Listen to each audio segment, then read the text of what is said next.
Alors, eh bien, on s'interroge, on sait qu'on a un ultimatum, on sait qu'il nous faut être équipé de logiciels qui traitent de A à Z la partie commande jusqu'à la facture, donc ça c'est en amont, parce que la facture électronique c'est pas simplement envoyer une facture par mail, ça serait trop simple.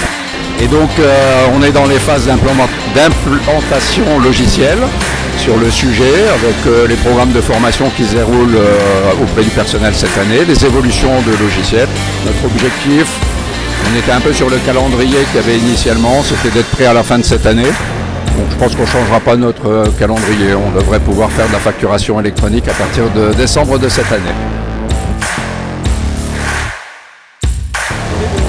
Alors comme tout ce qui est électronique, la capacité de stockage facile, le traitement de données facile derrière, retrouver les informations faciles, interchanger avec l'éco-environnement qui existe autour de l'entreprise plus facile.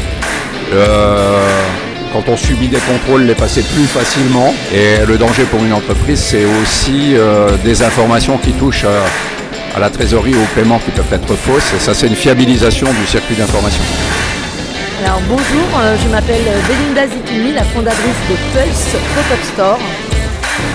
Écoutez, j'en ai entendu parler et pour moi c'est vraiment un outil qui deviendra indispensable puisque le temps en tant qu'entrepreneuse c'est vraiment précieux et effectivement j'ai besoin de temps et ça me faciliterait ma logistique, ma comptabilité et je pourrais effectivement avoir plus de temps pour me consacrer à d'autres choses.